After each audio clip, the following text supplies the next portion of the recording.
Sorry about that.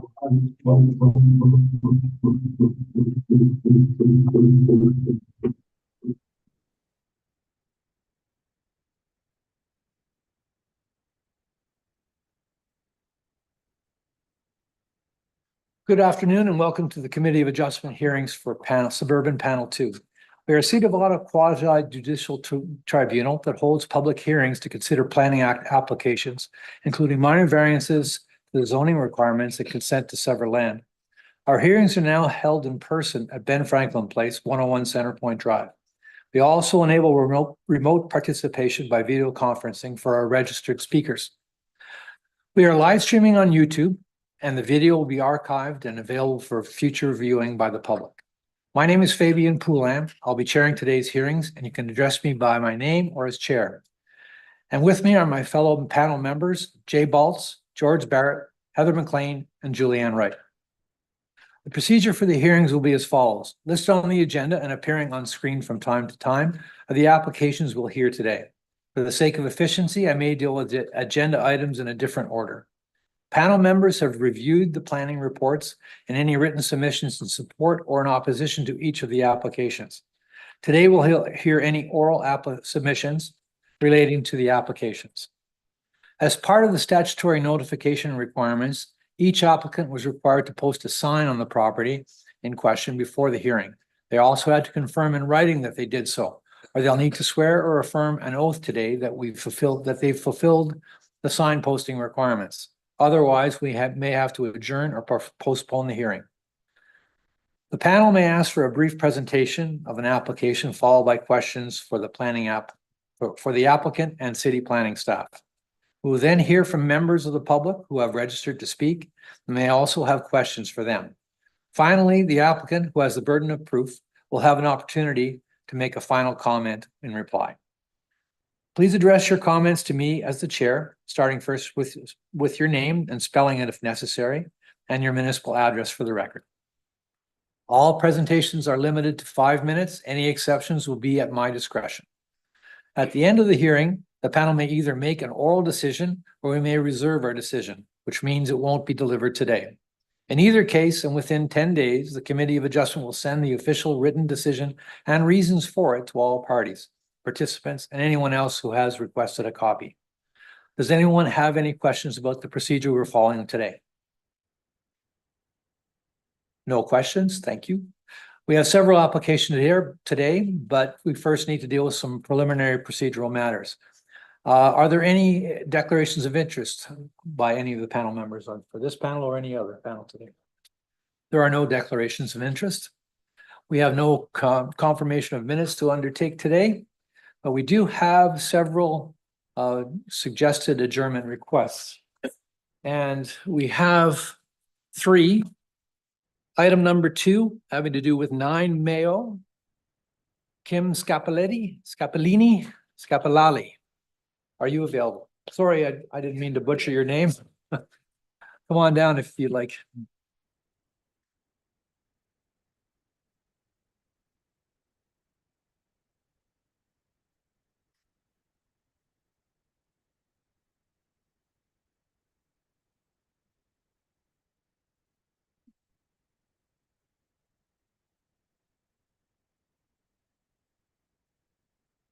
So we understand that you'd like to have an adjournment to revise your plans. Is that correct?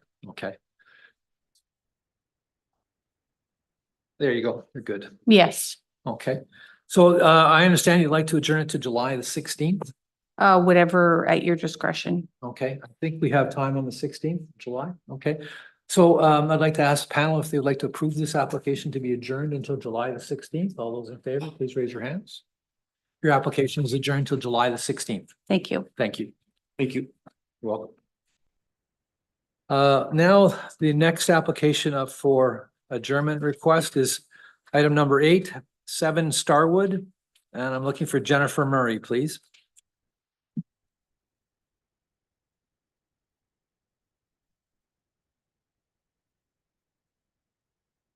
it online? Okay. No. Good morning. Good morning. Good afternoon, sorry. Good afternoon. Okay. So I understand you'd like to have this adjourned.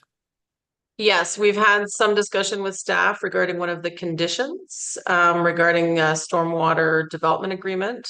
Okay, And we've discussed deferring for 2 weeks to the June 18th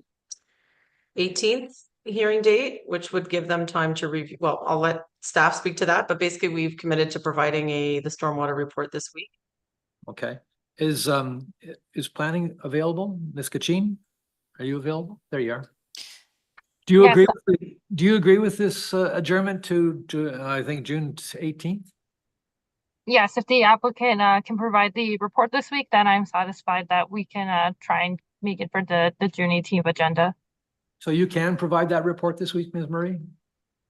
Yes, yeah, the report was already in the works as part of the building permit submission package. So we spoke to the engineer yesterday and they'll send something this week. Okay.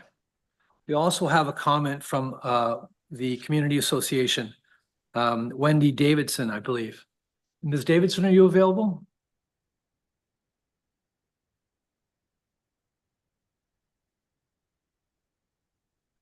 Yes, she's online, Mr. Chair. I'm just adding her now. Thank you. I can speak to that if you like, it's Nancy Wilson. Hi, So- Nancy. I'm here too. Okay, so who would like to go ahead, Nancy or Ms. Davidson? I'll go ahead, it's Nancy. Okay, We were just asking for an adjournment also for that, so it's sort of nice to hear that they're asking for an adjournment too.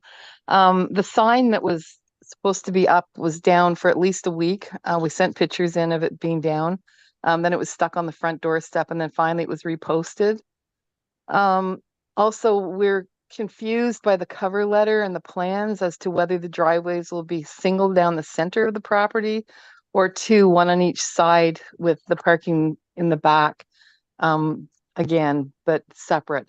So we're just confused about that because it looks like the planner's answering to the single down the center. And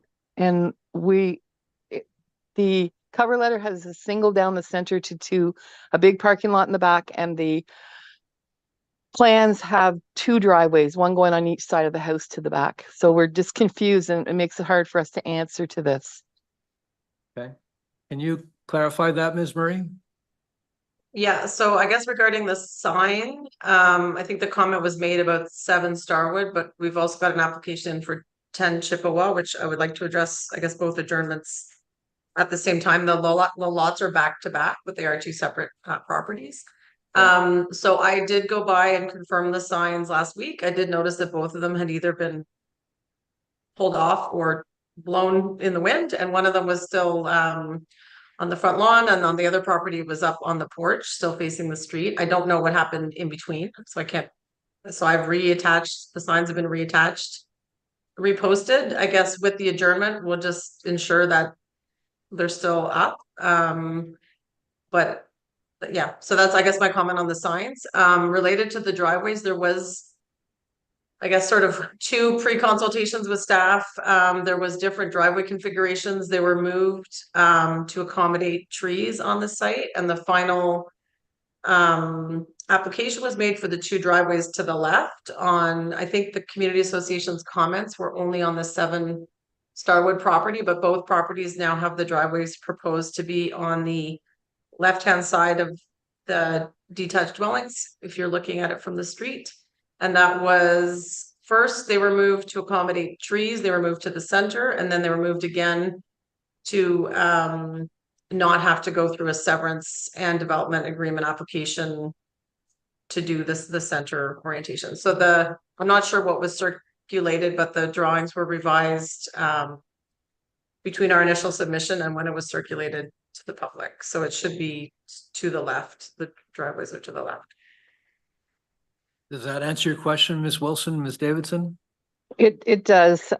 Thank you very much for clarifying that for us. And we know that 10 Chippewa had the 2 driveways, so that wasn't the question for that one, but the Okay. 7 Starwood one was. So we're clear now. Thank you very much. Great, okay. I'd now like to ask the panel if they'd like to adjourn this application. Mr. Chairman. Oh, you wanted to ask a question? A Sure. very brief question to Ms. Murray.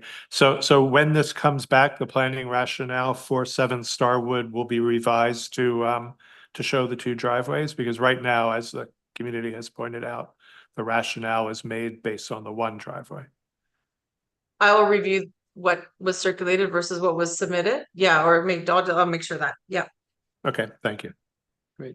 Any further questions for panel members? No. Okay, I'd like to ask the panel then to adjourn this application to July the 18th. All those in favor, please raise your hand. June. June 19th, sorry. Thank you. June 18th. All those in favor, raise your hands. Your application is adjourned to June 18. Thank you, Miss Murray. Thank you. Okay, so 8, and we might as well deal with number 9 at the same time. And this is similar, we'd like to have this adjourned till June 18 as well. Ms. Murray? Yes, I'm sorry. Okay. Yeah, I thought we had already talked. Yes. Okay, no, I have to do it It's the same. independently. So Thank I you. would like to ask the panel if they'd like to adjourn this application until June 18. All those in favor, raise your hands, please. There you go. So now it's adjourned as well. Thank you very much, Ms. Murray. Thank you. Okay, so now we'll go in order. We'll start with application number 1. This has to do with 786 McKellar, and I'm looking for Agent Sewer. Mr. Sewer, or Ms. Sewer, sorry.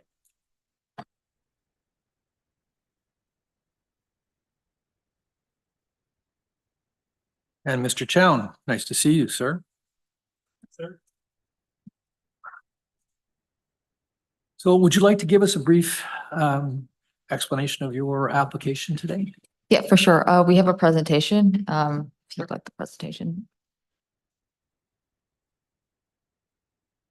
Thank you. So good afternoon, Mr. Chair, members of the committee. My name is Simran Soor, and I'll be presenting the consent and minor variance application for the property known as 786 McKellar. If we could just skip to slide 5, please.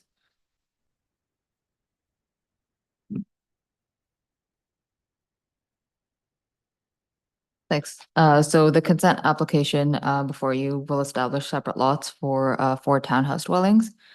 And there'll be access easements over the shared driveway in the rear yard. So you can see that on the image in front of you. Each of the lots are in a different color, and the hatching is the shared driveway easement that's proposed. Next slide, please. In terms of the severance rationale, so a plan of subdivision is not required for the proper and orderly development of the municipality. With respect to section 5124, the proposed development has regard for various matters of provincial interest, including the orderly development of safe and healthy communities. The severance of the lot is not premature, since the subject site is in a fully developed neighborhood. The subject site's designated neighborhood in the inner urban transect, and it's in the evolving neighborhoods overlay, so it's just a stone's throw away from Carling Avenue.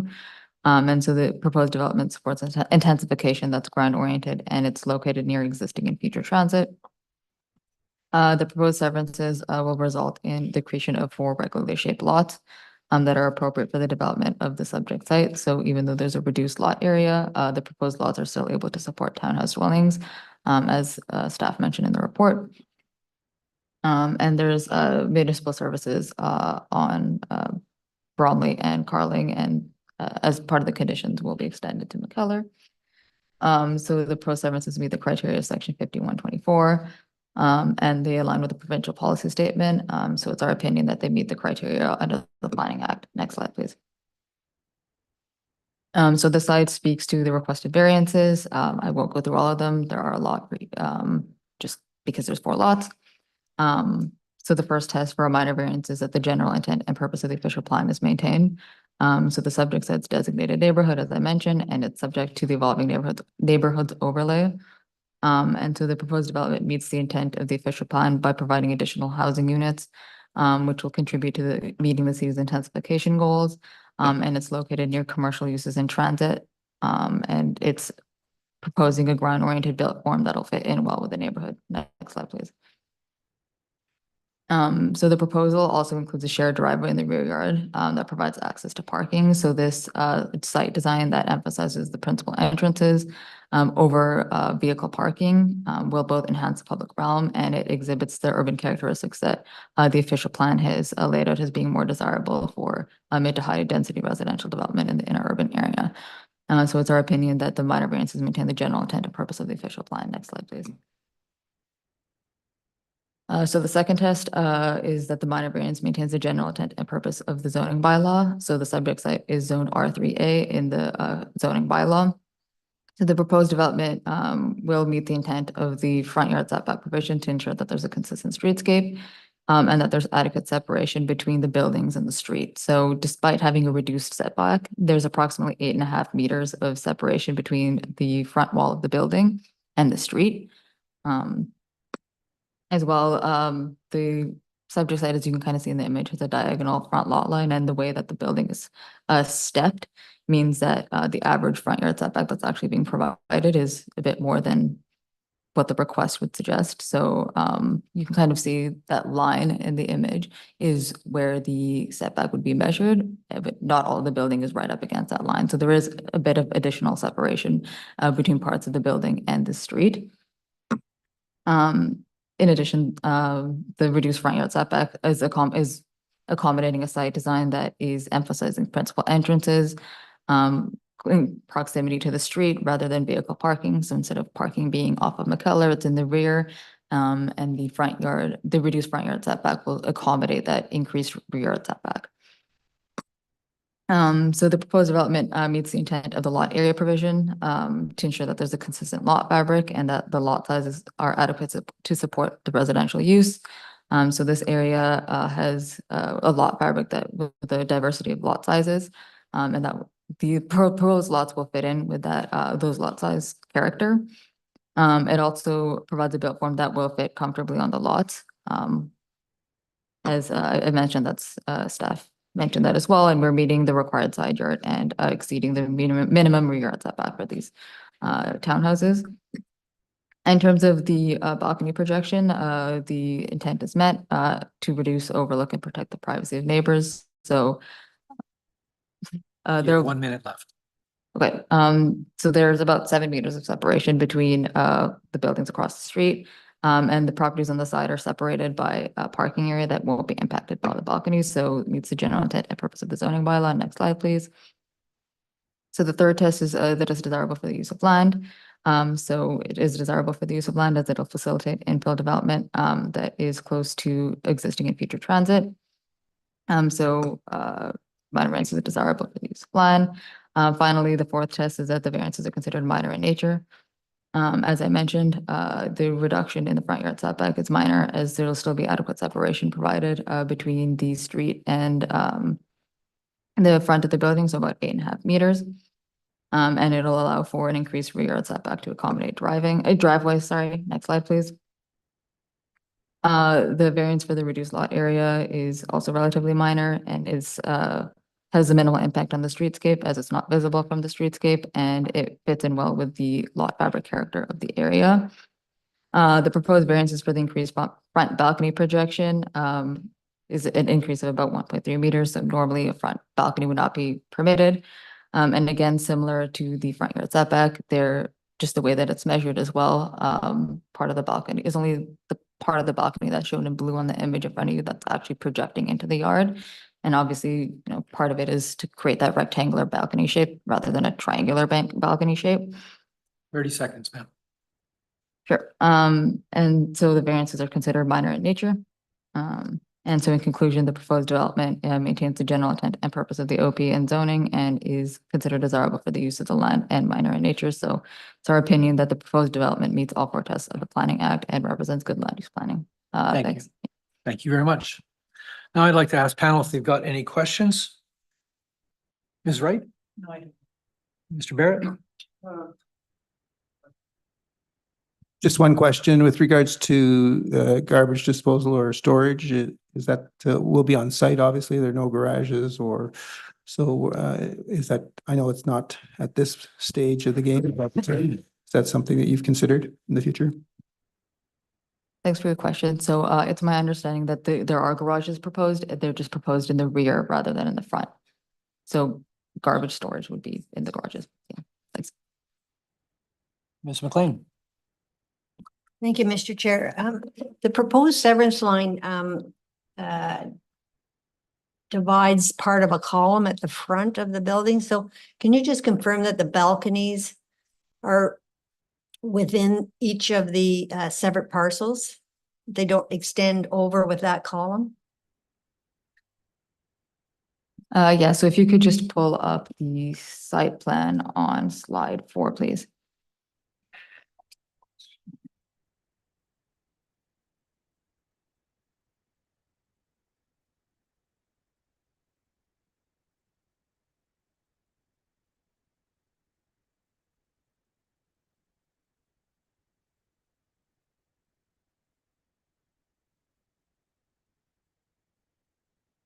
Slide. Are we looking for slide 4?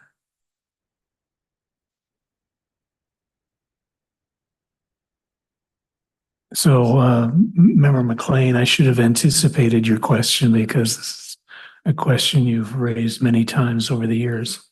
And I don't think that we're in a position to answer that question for you today. I think it would be appropriate for the committee, if they were to approve the applications, to add a condition that the severance lines be adjusted to ensure that the structural columns for the balcony are on the property where the balcony is. But I don't think I can answer the question, but I've got no problem with a condition that addresses your concern. Thank you. And Mr. Baltz. Thank you. Through you, Mr. Chair. No, it disappeared, but we don't need it up again. I think the same columns, they look like they're projecting in front of the front yard setback. Am I reading that incorrectly?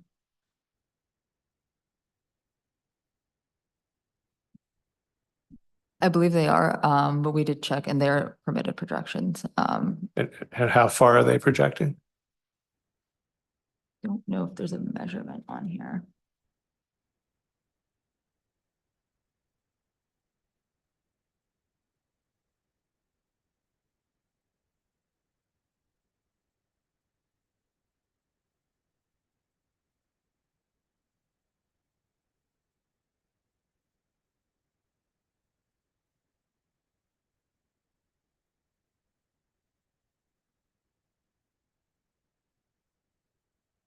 Or roughly how far out? Yeah, I'm just trying to pull up the plan so I can take a Okay. look. Yeah.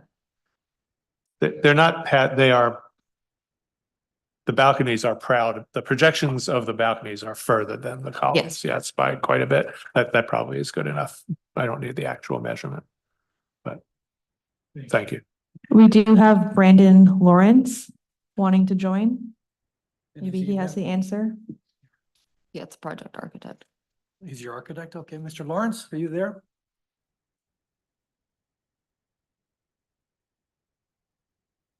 Hello. Hello, Mr. Lawrence. Hey, just in regards to the dimensions, we're approximately 508 mil, so under 2 feet. Thank you. Perfect. Okay. So, Ms. Wu, are you aware of the 13 conditions plus the other one condition that Mr. Chown suggested? Yeah, we're aware of the conditions. And do you agree with them? Yeah. Great. Now I'd like to move to planning services. Penelope Horn, are you available? Yes, I am. Oh, you're right there. Okay, perfect. Can you give your comments with respect to this application, please? Thank you, Mr. Poulin. As stated in the staff report, we have no concerns with the application. Perfect. Thank you very much. Now we have two residents that would like to have members of the public that would like to have some opportunity to make a comment. I'm looking for Lorna King. Come on down.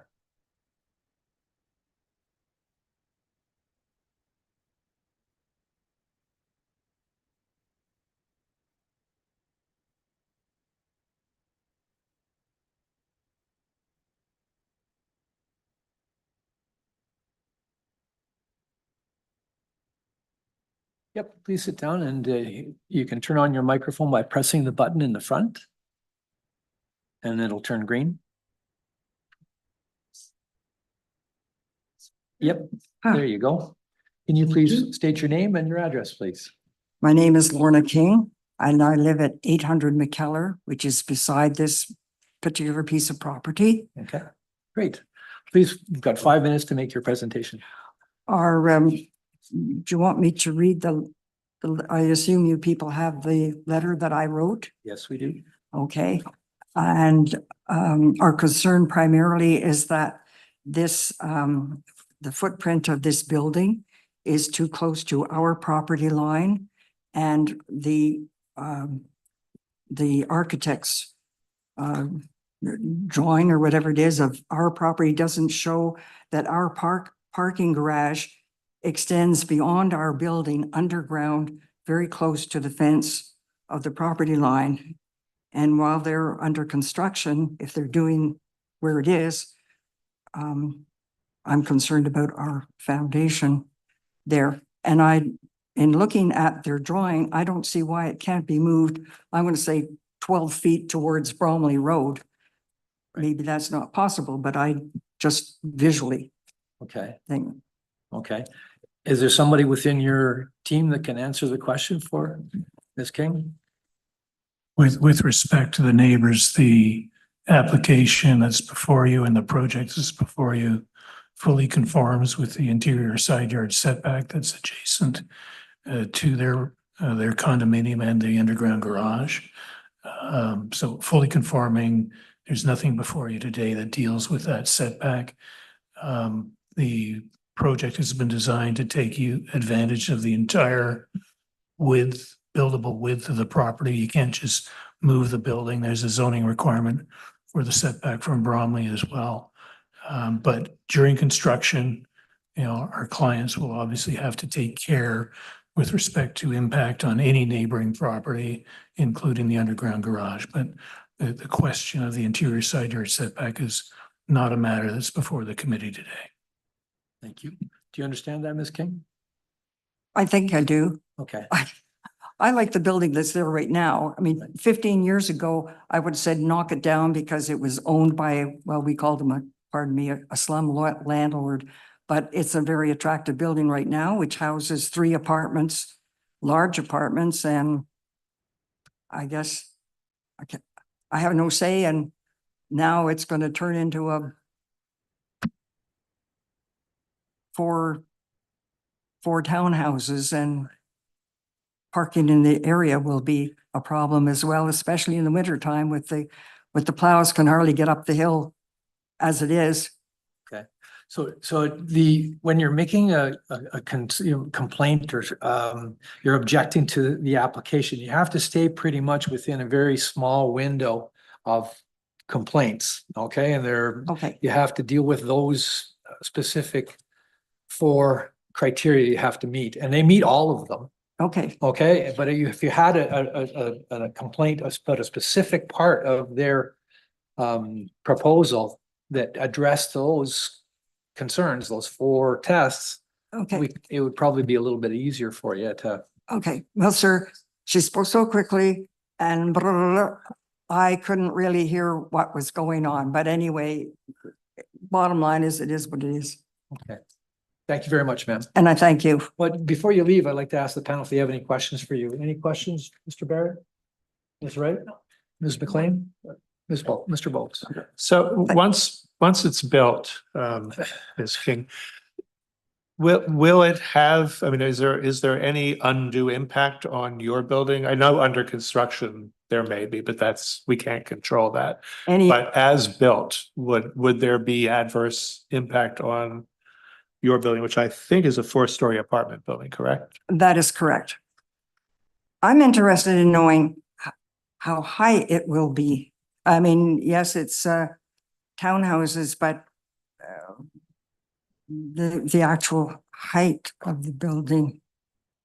So impact from height, we Will it be probably get the taller applicants. than the existing building? We can ask the applicants through you, Mr. Chair, to answer that. I don't know. Please go ahead, Ms. Sorrell. Thanks for your question. I'm not sure exactly what the current height is, but the proposed height is 10 meters, which is the maximum permitted under the zoning bylaw. So we're fully compliant with the permitted height. And that's 3 stories, correct? Yeah. Okay, anyway. So it should be shorter Oh. than your 4-story building. Okay. See, from the front, their drawings look nice at the back. The building number 4, lot number 4 is going to be, that building is going to be at least a third smaller than the one on lot number 1. Just visually. Anyway, have anything else to say? Okay, thank you very much. Do I turn this off now? Yes, thank you very much. Thank you, sir. We have one other person that would like to speak on this, and is Yulin Lin here? Did I say that correctly? Come on down and have a seat. I see. Okay, well, thank you very much, ma'am. Okay. Okay, so now I'd like to give the last word to the applicant. Thank you. So just wanted to reiterate the fact that staff have no concerns with the application. You know, their planning opinion is that it meets the 4 tests of the Planning Act. It's our professional planning opinion that it meets the 4 tests of the Planning Act, meets the criteria for consent under the Planning Act. And just wanted to reiterate that. And thank you for your time. You're welcome. Thank you. Any further questions from the panel? No? Okay, so I would like to ask the panel if they'd like to reserve this application. All those in favor to reserve, please raise your hands. So we're going to reserve this application. You'll have a decision within 10 days. It will be in writing too. Okay, thank you very much. Our next application is application number 3. And this has to do with 1451 Woodward Avenue. I'm looking for M. Segreto. And I believe Mr. Segreto is online.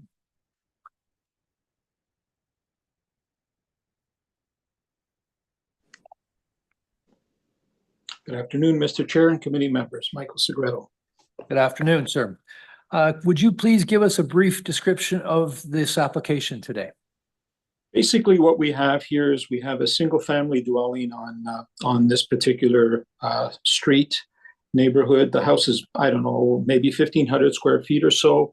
What my clients would like to do is they would like to demolish the home, develop the property in order to construct a new 2-story semi-detached dwelling, which will not be for sale. It is actually for their family, for their children. There are 3 variants that I am requesting here today. It is in an R2H zone, which permits these semis. And the variances that I'm asking for are basically lot width and lot area. And the side yard variance. In this particular case, when you demolish a single is permitted to be 1.2 meters away from the property line. But if you do a semi, then you have to be 1.5 meters, which is 5 feet. So the side yard variance is basically what we like to do is to maintain the 1.2 meters, which I'm asking for. I'm not making it any closer to the property line. I'm trying to build it within its building footprint. With respect to the front yard setback, rear yard setback, the height, we meet all that criteria. And I did talk with one of the neighbors on the right-hand side of the property. She did have some questions with respect to the site plan that we're providing. And on the site plan, where the 4-foot setback is, there's a strip of sod that we have there that we're placing there. It's not necessarily to have that sod there, because what happens is in this particular case, you can see from the site plan that they actually drive over that area, which is presently asphalt, in order for them to get in the back. And I did try to reach out to her again today, and I emailed her today to explain that to her, that my client has no problem and it will not impact any of the soft landscaping in the front if we were to put asphalt or if we were to put interlocking on that 4-foot strip so she can have access to her backyard. That in a nutshell is what we're hoping to do. There's a number of semis that are on that street. They are on 9-foot front meters on 3 or 4 of them at 1483, 1485 Woodward, which has a semi, 1438, 1436 Woodward, and 1503 and 1501 Woodward. And I believe they're all on 60-foot lots. And we're asking for the reduction to a 50-foot lot for this semi. That's basically it. Thank you very much. I'd like to ask the panel if they have any questions. Mr. Barrett, any questions? Ms. Wright? Ms. McLean? Mr. Baltz? Sorry, I'm always the one who asks. Through you, Mr. Chair, Mr. Segreta, the neighbor is requires your side yard or your client's side yard to reach their parking at the back. So do they have an easement over this? How are No, they? Sorry, no, they don't. They don't have an easement over it. I went by the site this morning and I had a look at it. If you go to my topo, my survey plan, you can clearly see what they do. They encroach over it, and I think it might be typical on some other houses in the area, but they do encroach over my client's property in order to get to their backyard, because they have a fireplace projection there, I believe, where it's about 2 meters plus, which is just a little over 6 feet. So they have to actually drive onto our property in order to get to the back. So it's to their benefit to go over our property. And my client, as discussed with him today, he said there's no issue with that. It's been like that for many years, and he's willing to keep it the way it is. Thank you, Mr. Chair. Thank you, Mr. Segreto. I think I'll wait till we hear from planning, because I think it's a question about whether whether they have a right or not to use that now. Okay. Now I'd like to ask our planning services, Penelope Horn, for some comments on this application.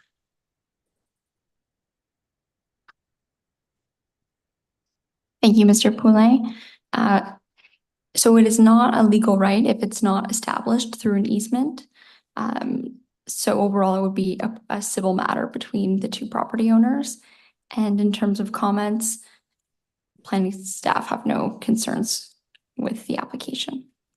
Thank you. Now I'd like to ask the panel if they have any questions. Mr. Baltz?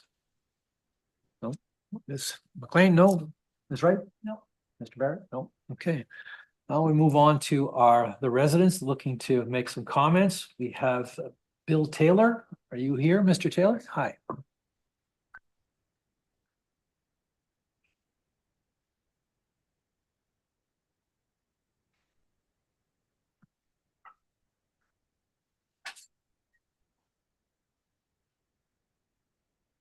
Good afternoon.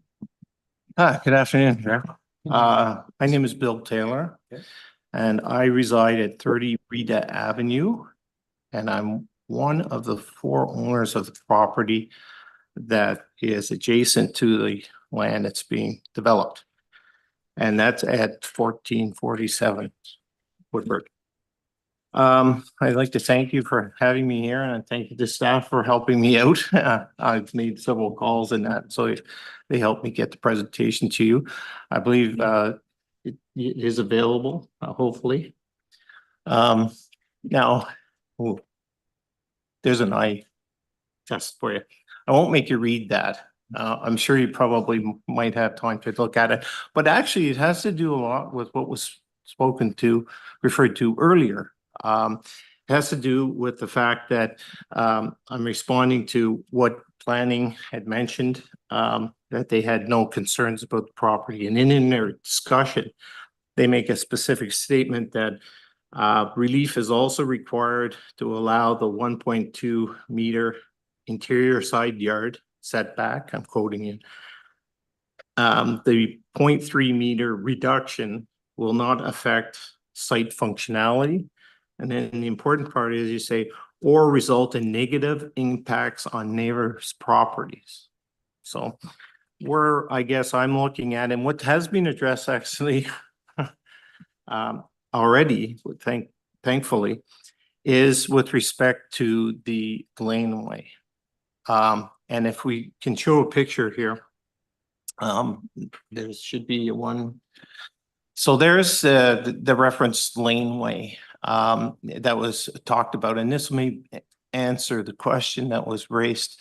I put a garden hose out there that follows the line of the driveway and the lot line.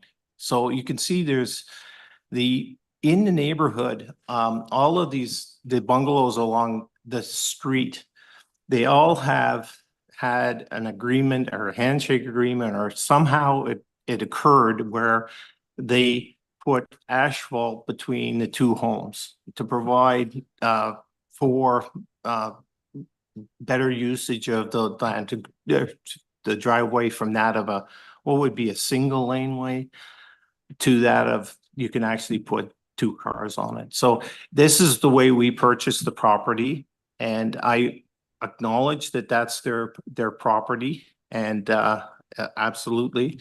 And I acknowledge that they want to put on a semi-detached home, which they are allowed to do. I have no concerns with that. All I want to do is maintain that hard surface that is located on that side, so we could continue to use that, and as is done with all the other homes in the neighborhood. Luckily enough, it was addressed earlier. So if we can go to the next drawing that we have here, this is actually, oh my gosh, I don't know if you can zoom in on that. That's actually provided in the package. It actually shows where the 2 semi-detached homes sit on the lot. And I acknowledge what was said, that they're intending on using the same foundation location from the single family home that's on there, with respect to on the right-hand side front corner. But of course, it's going to be a deeper building, a dwelling. But so what you can see is in the box in the right-hand side, they talk about having a minimum soft space requirement. And this is where I think our planner can help us a little bit here, is that we were hoping that we could maintain the hard surface to maintain the driveway, as was already stated, that they don't have an issue with that. But I wanted to ensure that this doesn't conflict with some sort of minimum requirement for soft surface on the front of the property. There's I think it says it's 30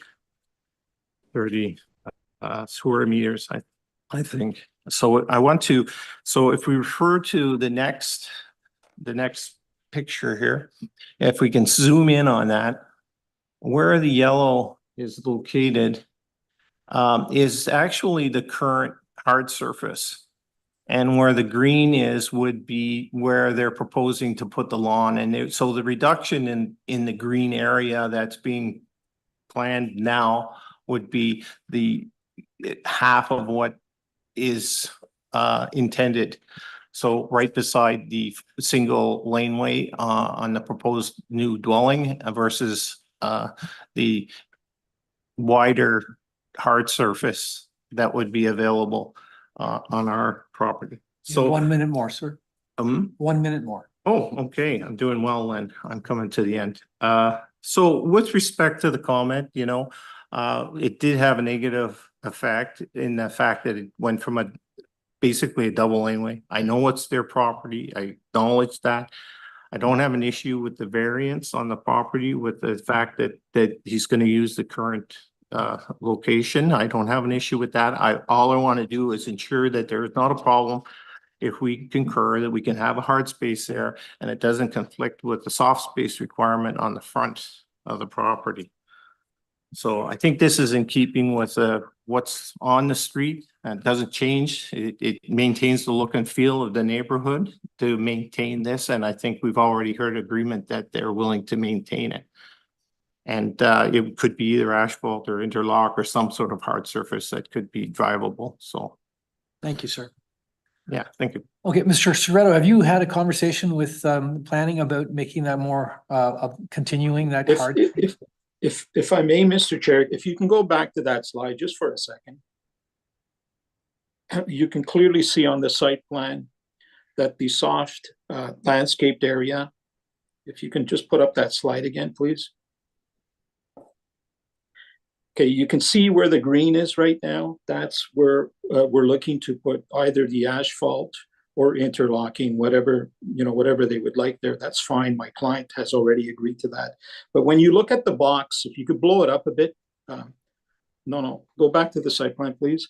If you can blow up that box clearly shows you that the front landscaping with the arrow is indicated in front of the steps, in front of the tree. So that piece of landscaping is not affected. It's not part of the calculations of our soft landscaping in the front. We meet it on the opposite side.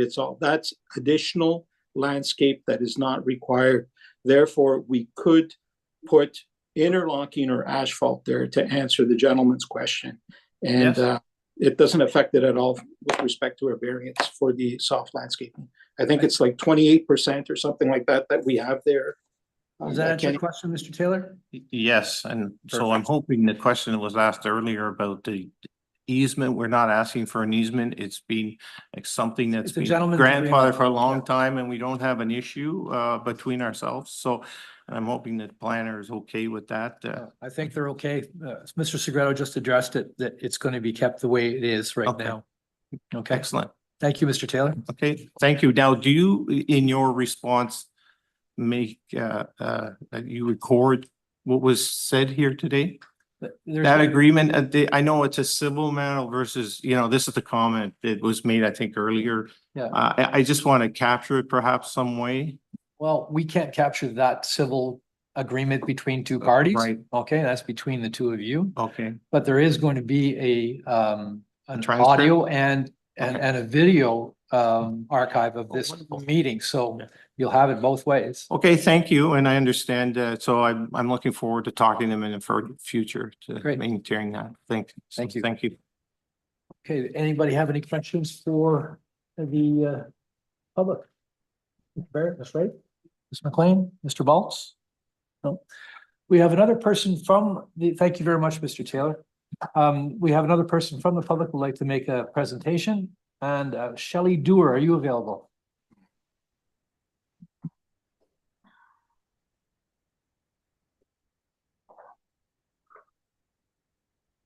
Good afternoon.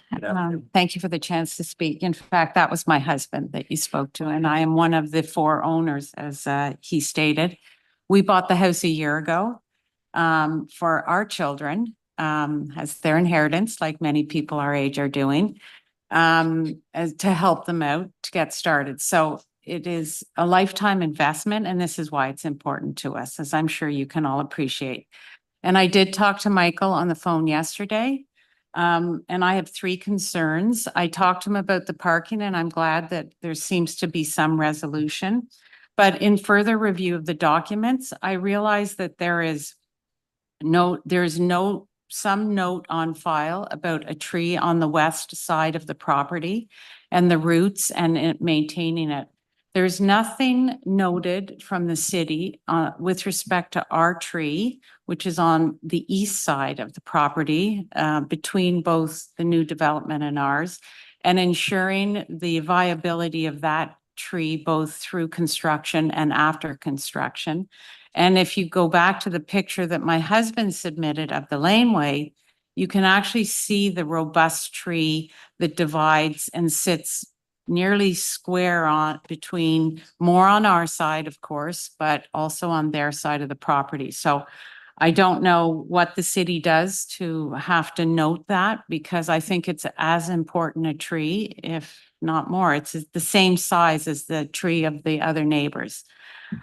So that's the second thing. The third thing is there's, and maybe it's a civil matter, there's no discussion of the existing fence, which is owned by both, we understand, by both properties. When we bought it, it was a joint fence.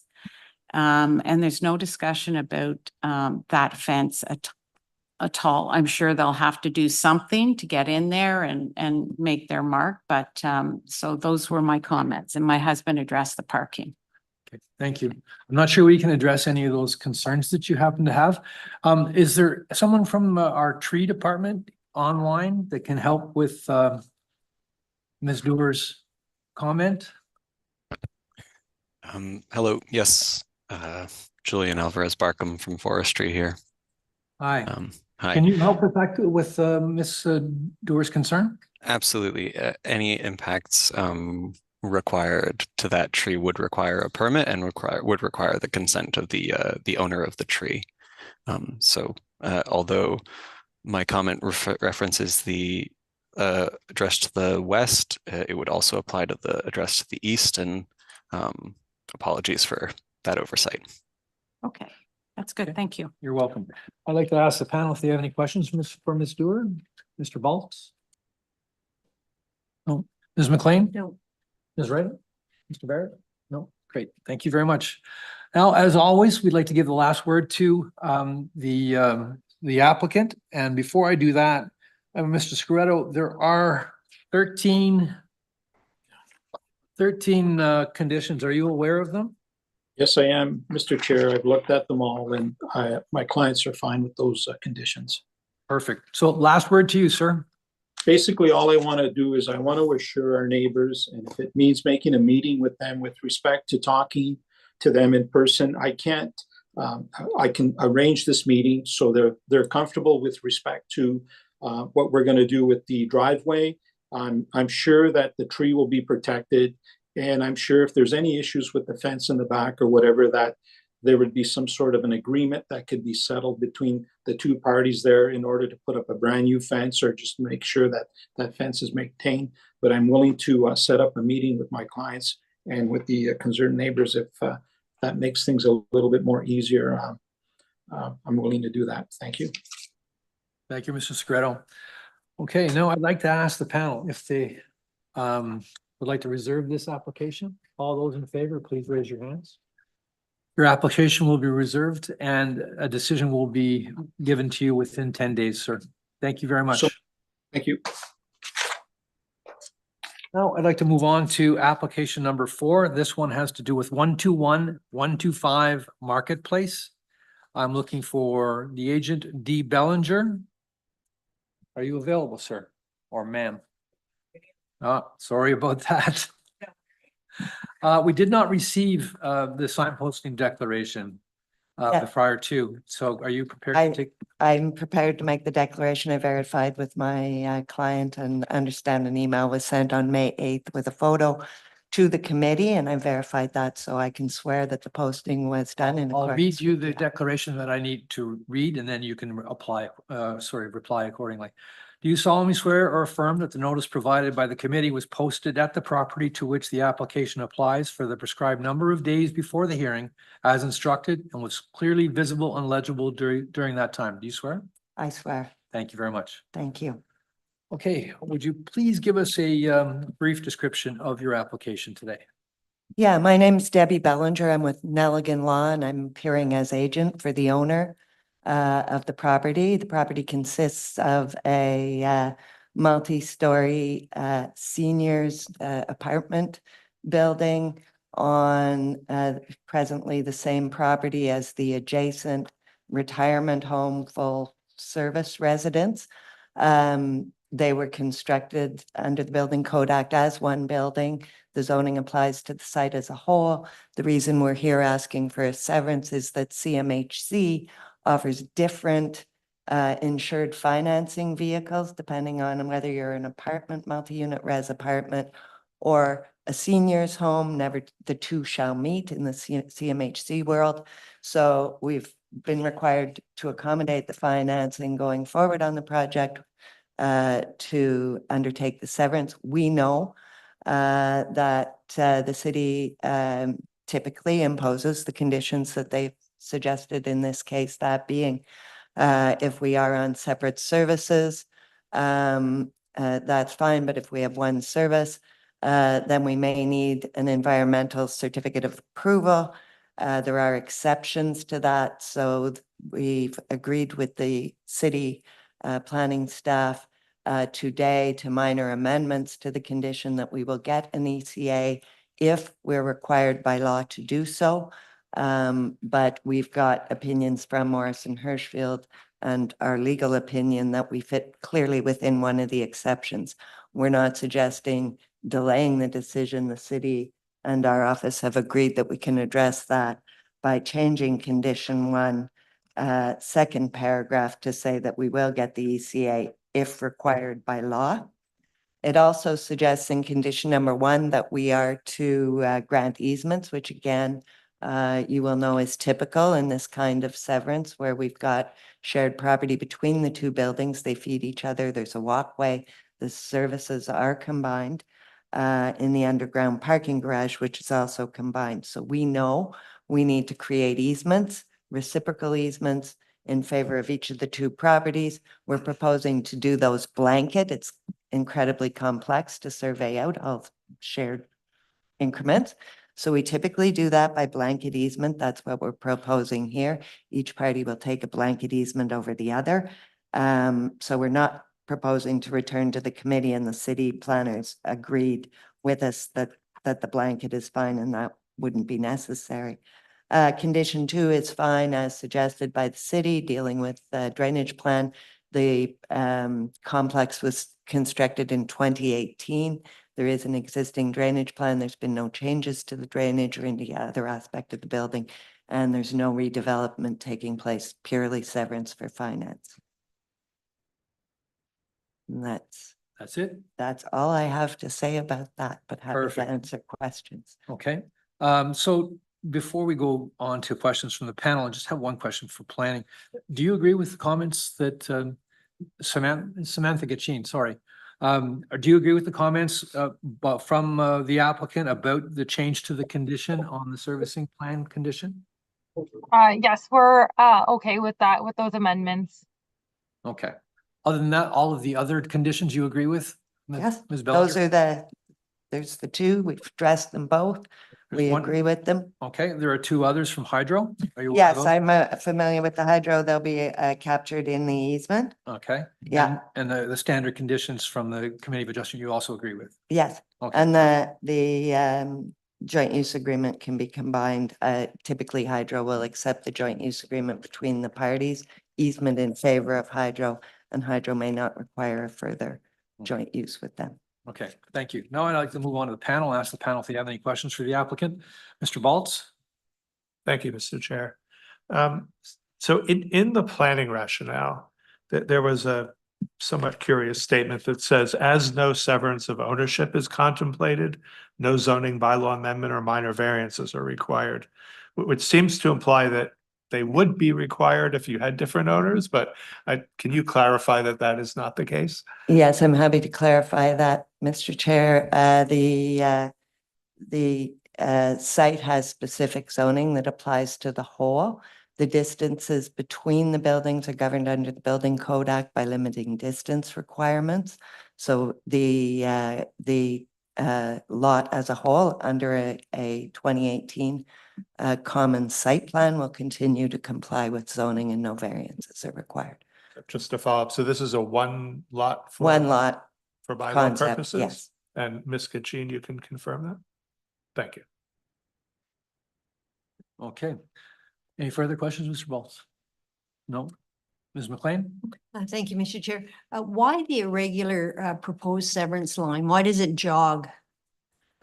Because the parking, there's parking, surface level parking in the site plan, and I believe we left that with the townhome or the mid-rise apartment. We could have gone down the center, but it was to accommodate surface parking, staying within that property, there being no surface parking requirement for the seniors' residence. Okay, thank you. Okay, thank you. Ms. Wright, any questions? Mr. Barrett? Okay, thank you very much. Now I'd like to move on to Samantha Gachin from our Planning Services Department for any comments you may have. No, I don't have any comments on this. No concerns. I believe the applicant summed it up quite nicely. Perfect. Thank you very much. Now, and we don't have any comments from or requested comments from the public. Therefore, I'd like to give the last word to the applicant. They would like to go ahead and tell us the last little bit. I have nothing further to submit, and I'm in your hands with the request of the severance as applied for and the conditions as we've agreed with planning staff in here today. And thank you for hearing me. You're welcome. Thank you very much. Now I'd like to ask the panel if they'd like to reserve on this application? All those in favor to reserve, please raise your hands. Your application is reserved. You'll receive written notification within 10 days. Thank you very much. Thank you.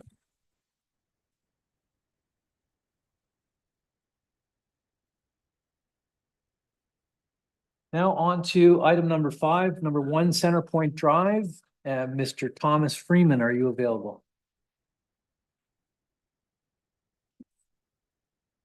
Good afternoon, Chair. Good I'm afternoon. Mr. Freeman.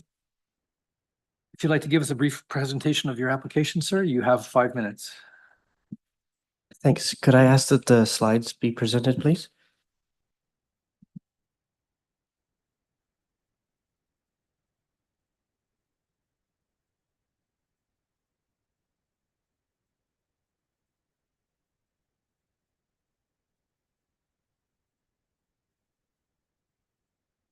If you could go to the second slide, please.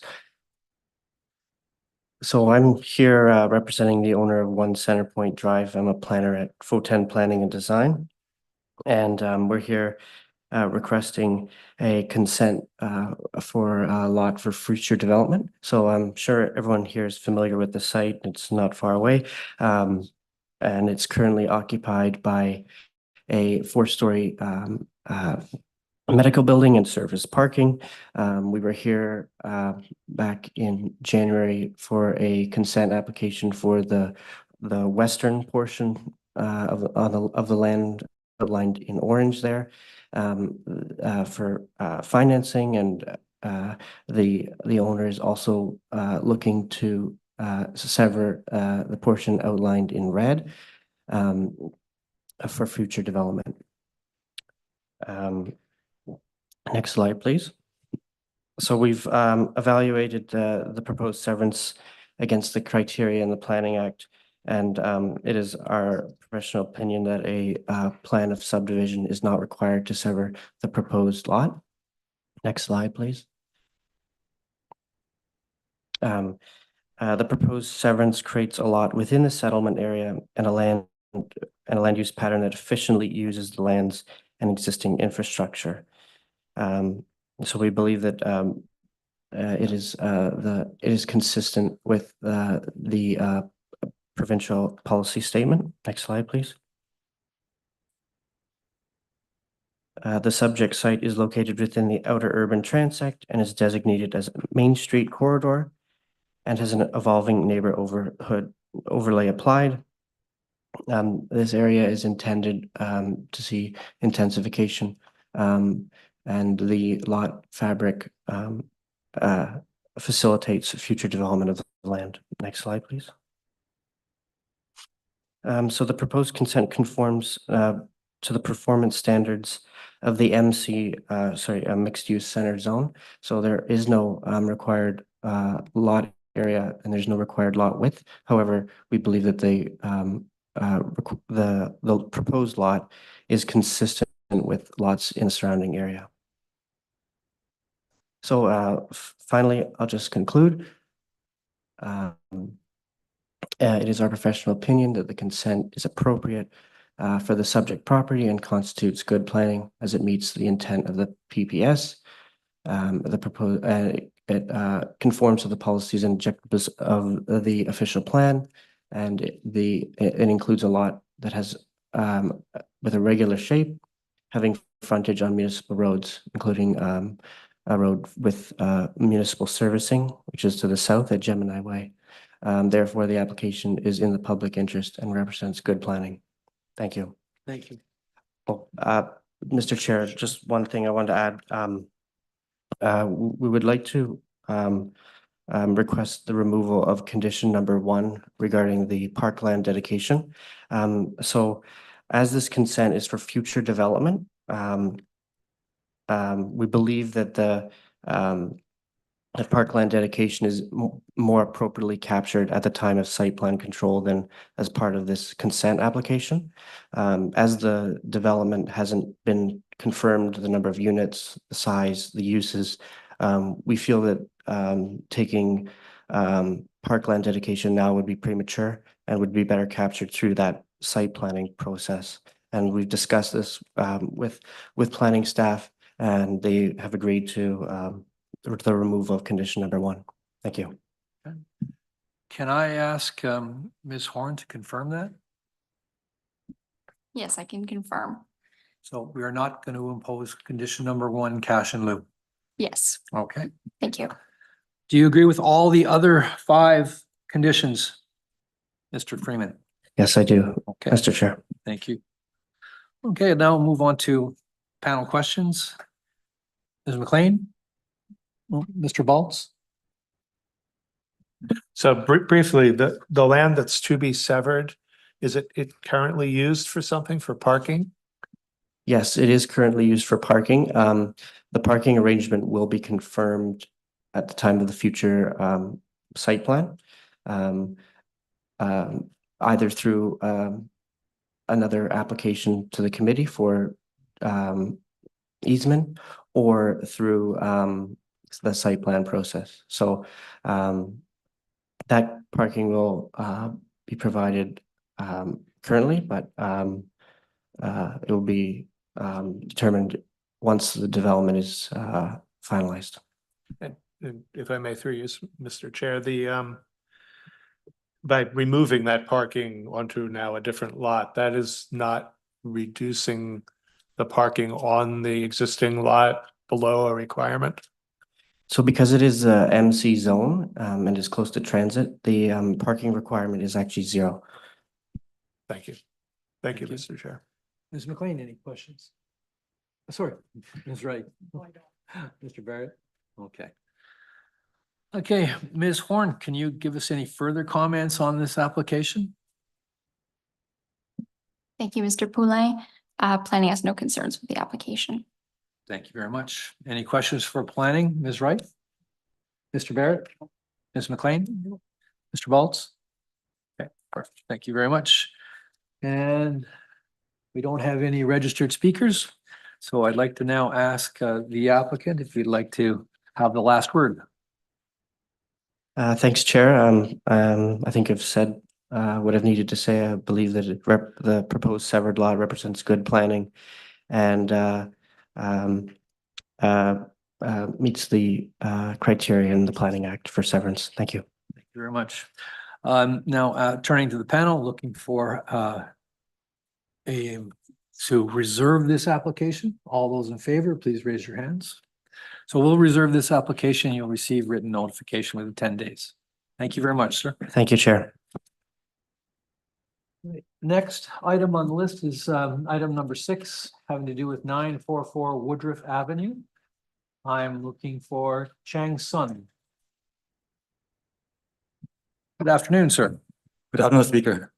This is the Chang architect on this project, so I'm going to speak on the owner of the property.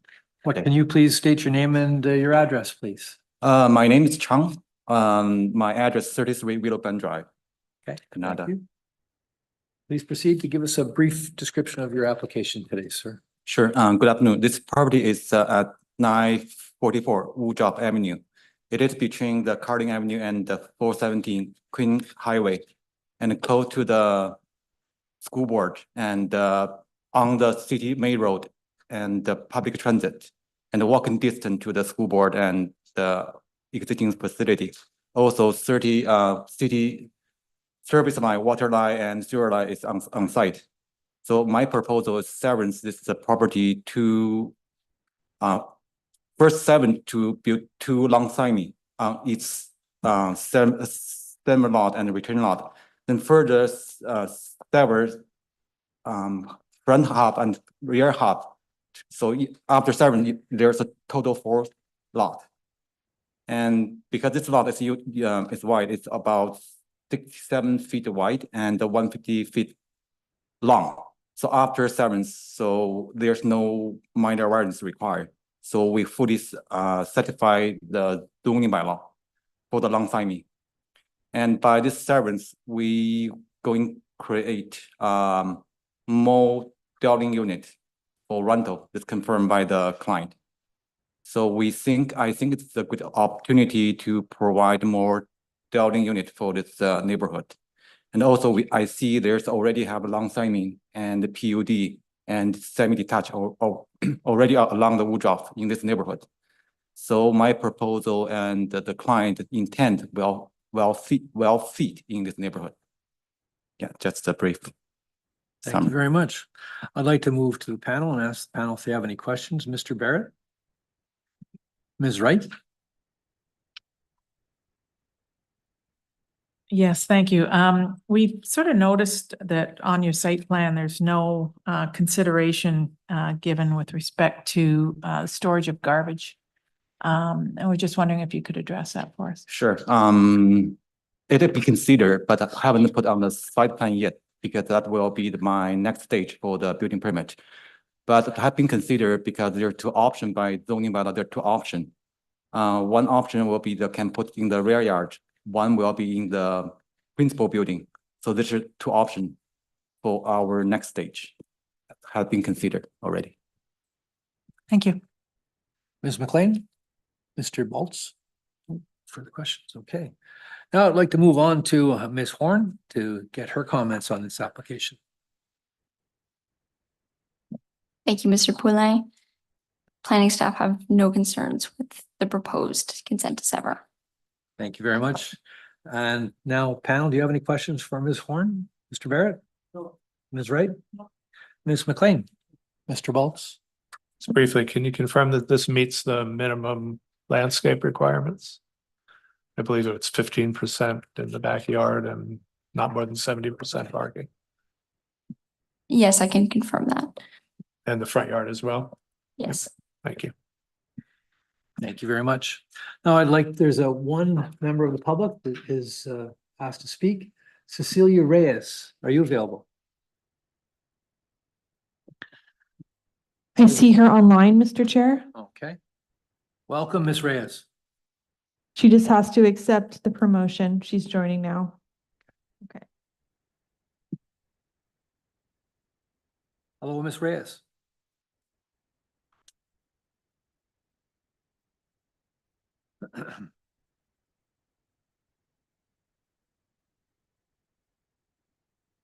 Are you there, Ms. Reyes? Cecilia Reyes?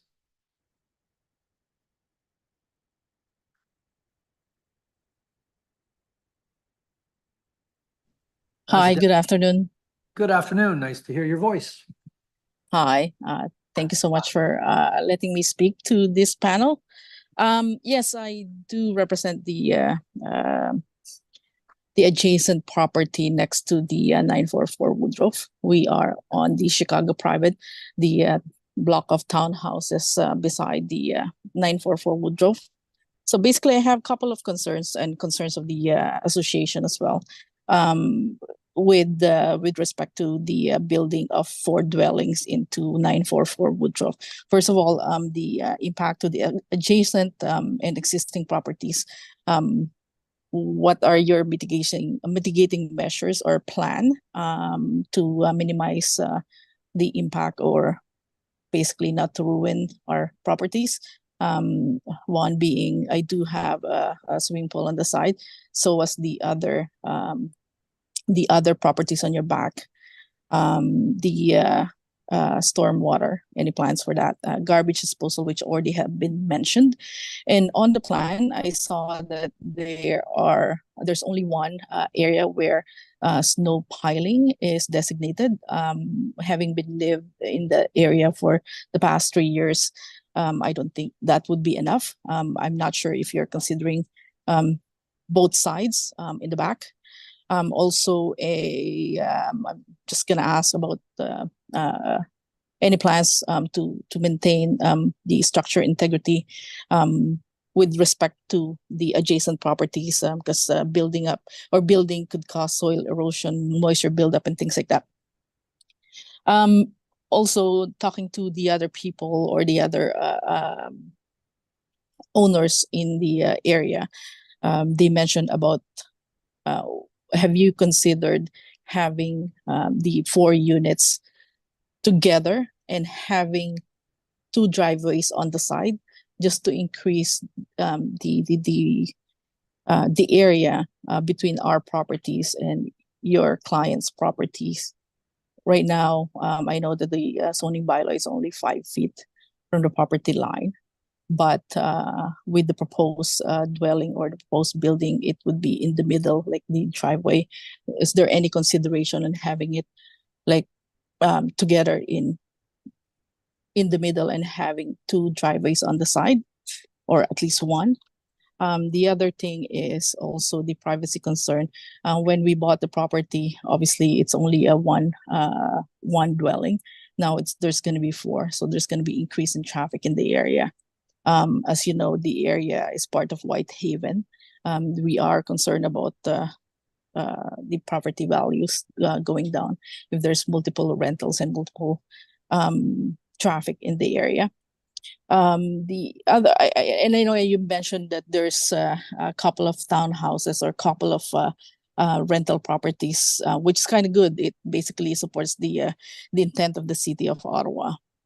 However, if that would be the case, we would like to ask that the aesthetic of the building would be in line with at least, you know, with the townhouses in the area, because there are a couple of other ones that are along Woodroffe, and they are very not so pleasing in the eye.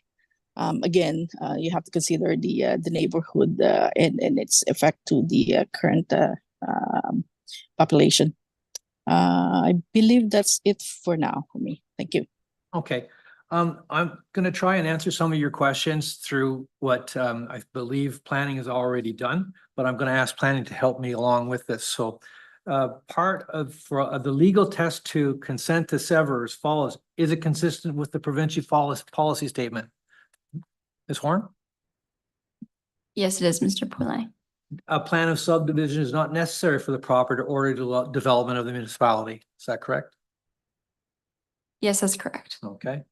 And in consideration of the application must have regards to matters of provincial interest under Section 2 of the Act. So the following matters, whether the application, is it premature? No, it is not. Okay. Is it in the public interest? In staff's opinion, yes. Okay. The dimensions and shapes of the proposed lots as well? Yes. Okay. And does the proposal conform to the official plan? Yes, it does. Okay. So that's some of the answers to your questions, Ms. Reyes.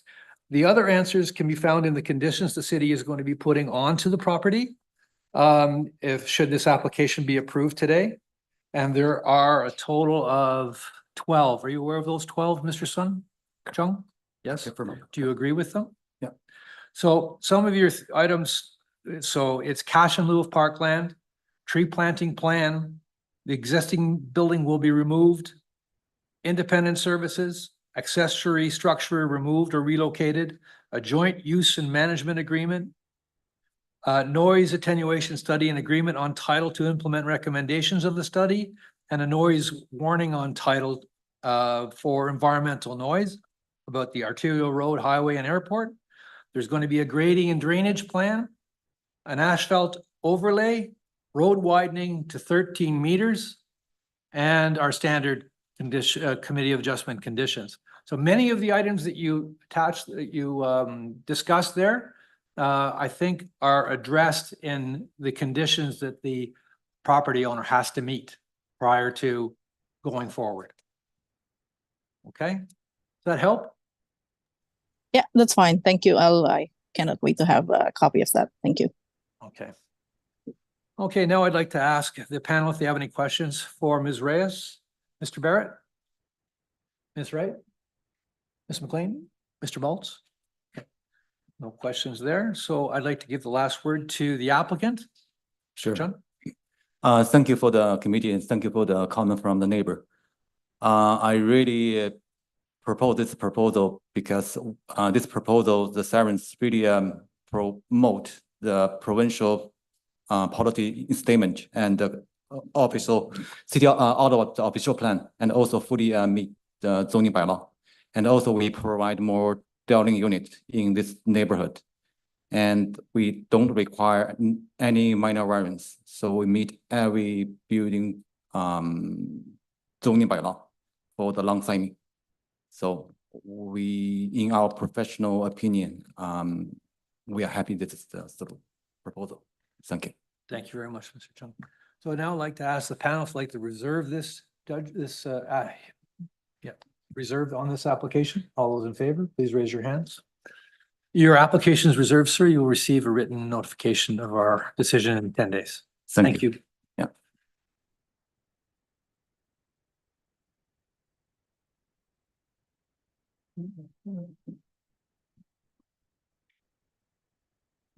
Moving on to application number 7. This has to do with 176 Oakridge.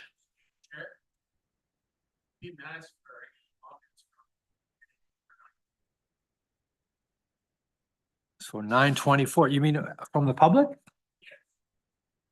Are you a registered speaker, sir? I didn't know I had to be registered. I didn't get a receipt a letter. All right, that's why I didn't know, because we usually have, it's okay, come on down. We'll have an opportunity to say what you want to say. Sure.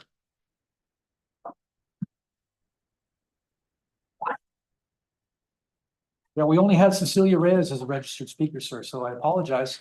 Not knowing you I were was here a month ago concerning 956 and nothing was said. Someone came around and asked if we wanted to speak. We all signed a sheet of paper saying so I thought it was a statement. No worries. So please press the button and state your name and your address, sir. Reginald Wiegand, 950 Woodroffe Avenue, right next door to the proposed development. Okay. So snow removal is a problem on Woodroffe. Sorry, Chicago Private, but that whole section of Chicago Private gets pushed out onto Woodroffe Avenue, and then the snow plows come, the sidewalk plows come and blocks it right into my laneway. All the neighbors up there, we all complain. They finally get someone to take it away. So snow removal is a big issue. So there will be no parking in the front. I don't think they've decided on that yet. Showed in the rear. Shows it in the rear. How can I see a picture of these blueprints or whatever? Is it on our site? Yes. So it's on our Committee of Adjustment site. So many different plans are already there for each. Can I get how do I scroll to get that? Committee of Adjustment has a web page. This letter? So just go through here and search. Put the address in. Okay, I'll try that. Placement of the AC units. There's a total of, there's going to be 2 houses right next door to me, apparently.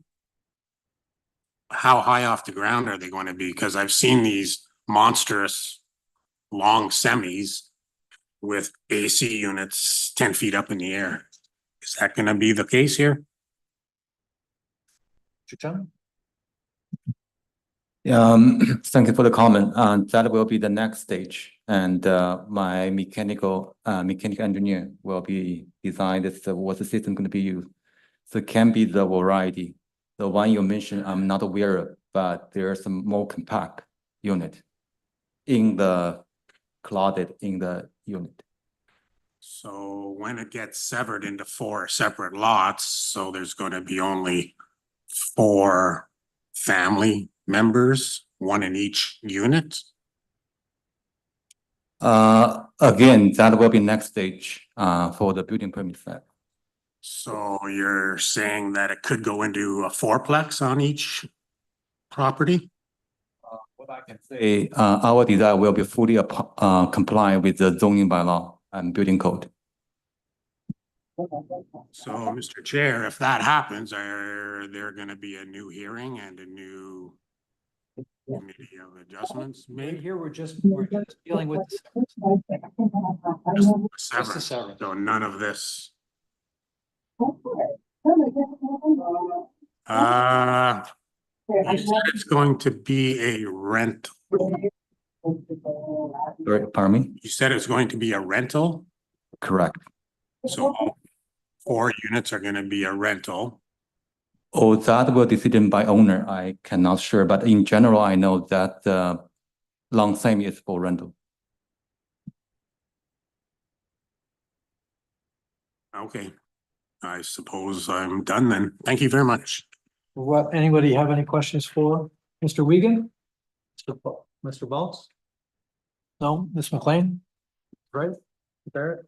No, no questions for you, sir. Thank you very much for your time. All right, Apologize, we thank- didn't hear about you coming down. All right, thank you. Okay, you're welcome. So again, Mr. Chung, sorry, can I ask you just to, if you want to respond to anything that Mr. Wiegand said, or because you have the last word. I really appreciate the comment from the neighbor. But that will be all of comment will be addressed for the next stage, building permit set. But what I know as a professional, as architect, our design or final presentation or application will be fully compliant with building code and the zoning bylaw.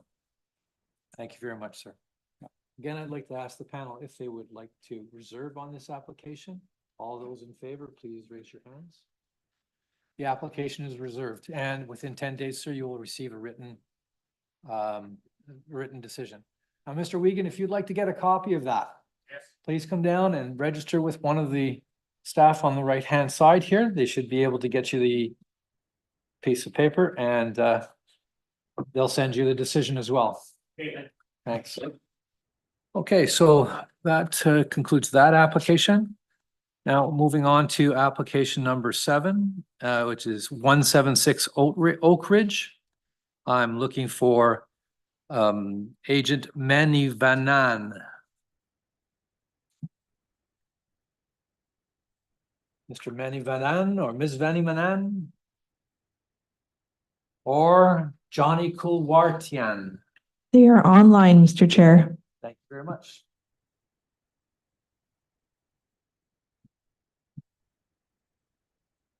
Mr. or Miss Manny Vanan?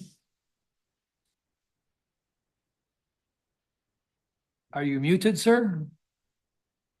I am now unmuted. There, well, you were. Hello, say again. You're Yes, muted. hello, can you hear? Yeah, I can hear you now. Can you please state your name and your address, please? My name is Johnny Kulwartian, and I'm at 2951 Riverside Drive, Unit 1104. Okay. Would you like to give us a brief description of your application today, sir? Yes. So the plan is to subdivide or sever this lot, and we've been working with the planning committee to meet all of the requirements for coverage area and setbacks. And so far, we haven't had any issues with any of our requests.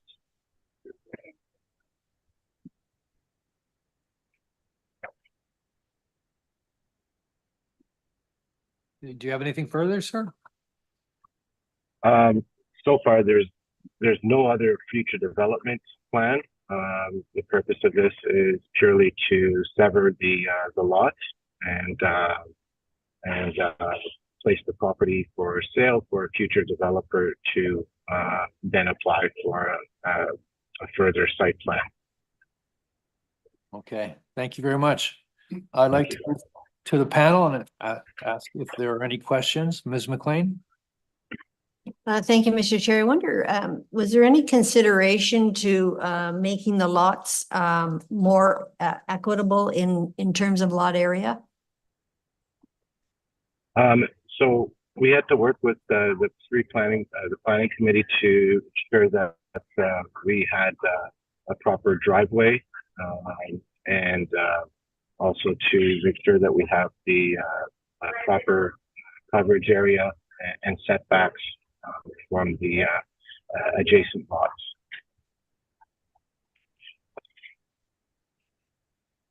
But is there any reason, is there any zoning violation in moving the proposed severance line more to the east, I guess?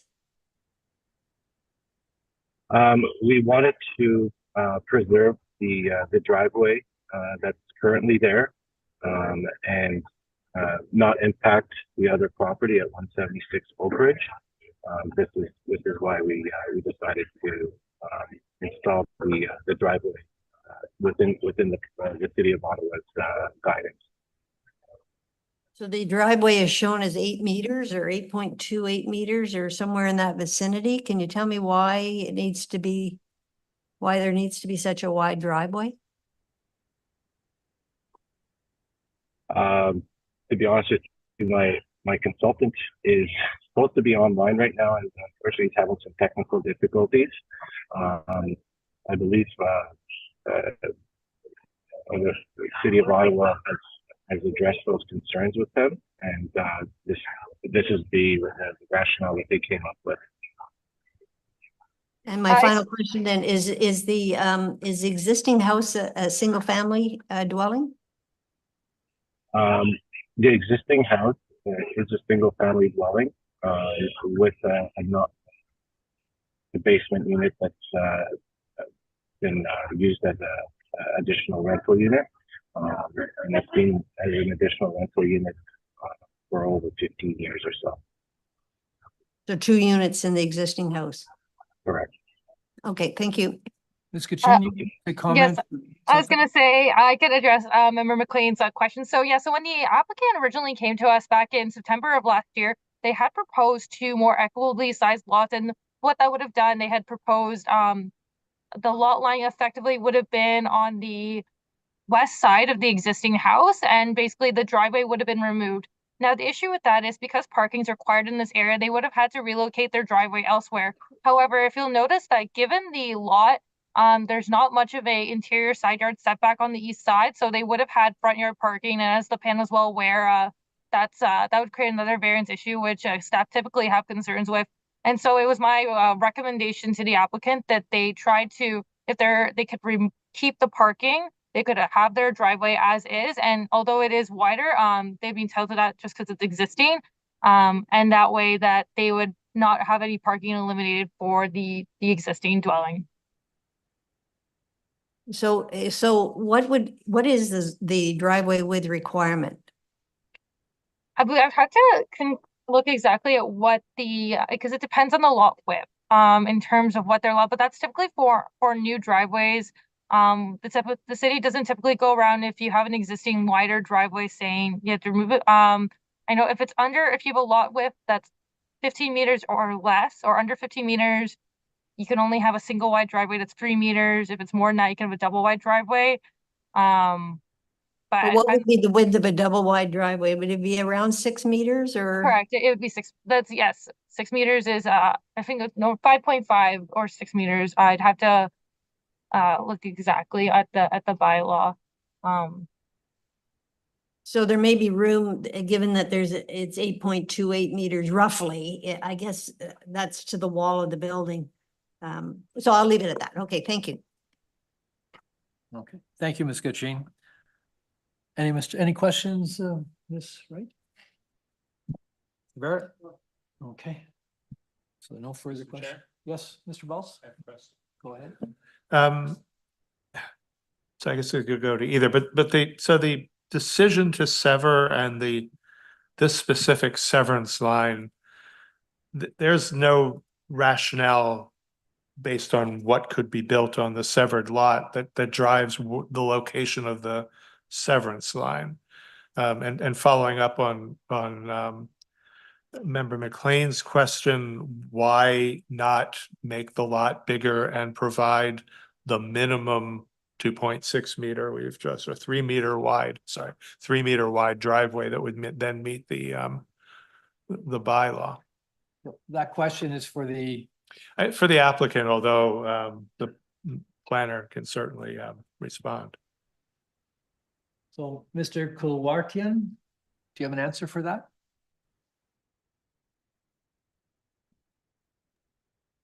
Oh, I'm sorry. I thought my partner Shabin, the consultant, would be able to answer this, but he's just dropped off. No problem. He can answer the question too. Okay. Mr. Ben, are you available? You're muted, sir. Can't hear you. You're muted.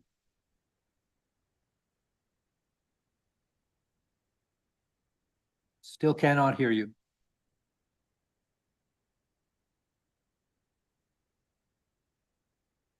Can't hear you.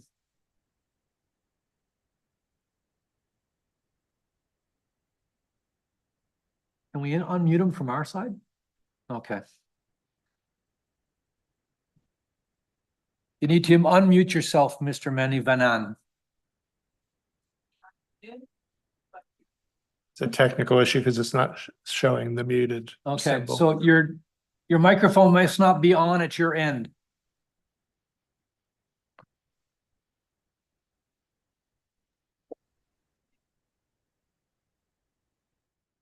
Mr. Manny Vanan, we're going to be putting a phone number up on the screen because we cannot hear you, and then you can call in.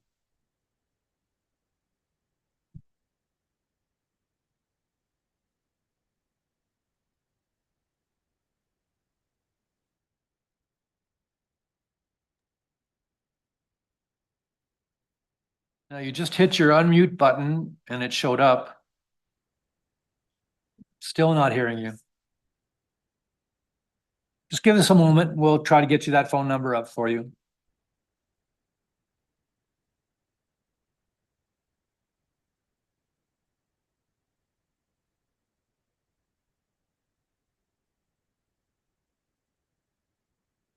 There you go.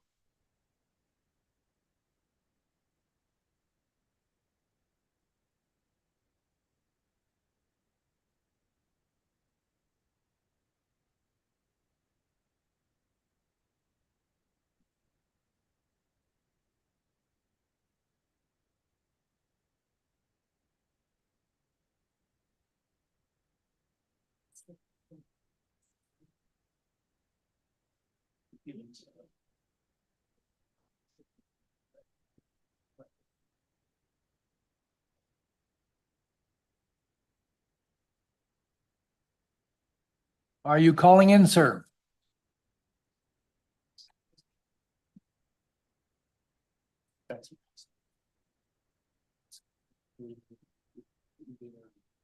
Single driveway.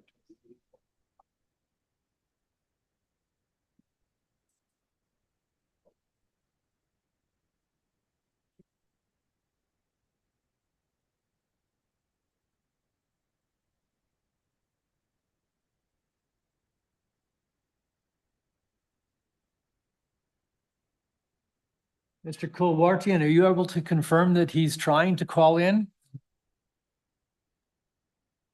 Yes, I can see him attempting to connect. He has two Zoom windows open in my view. Okay. He's to call in that phone number that's on the screen there.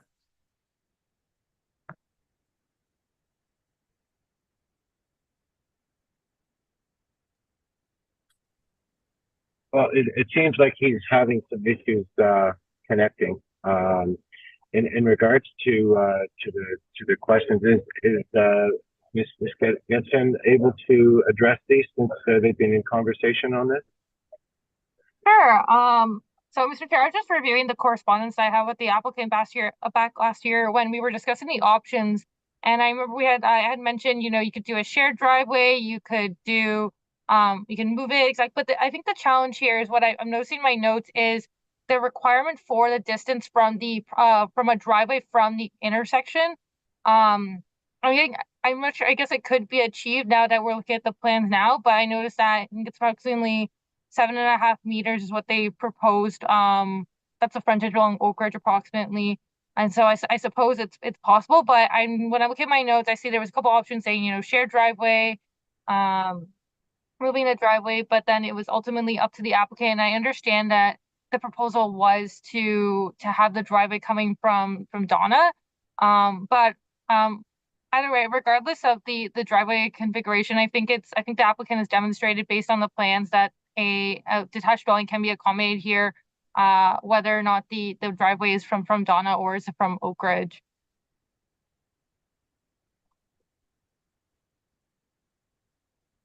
Does that answer your question, Ms. McLean? It does? Okay. It was my question, but yeah, I guess what I was looking for is some rationale as to why the line was going where it is. And some indication that this is not premature, you know, based on having no idea what this lot is being severed for. So one of the tests that we have to consider is whether or not the severance is premature, plus whether the lot that's created is desirable. And I'm not sure that we're hearing enough. I haven't heard evidence to either of those two things. Okay, thank you. We do have Mr. Manivan on the phone. Okay. *6 will unmute his telephone. Hello, Mr. Manivanan. Press *6.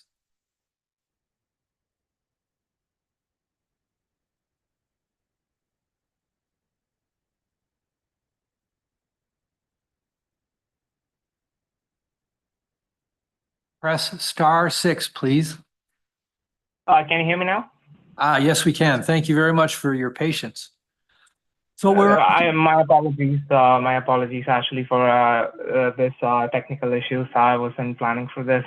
Not sure what happened. Okay. All right. Do you remember the question? Sorry, if you could please repeat the question, that would be helpful. So it was from me, from Jay Bolts.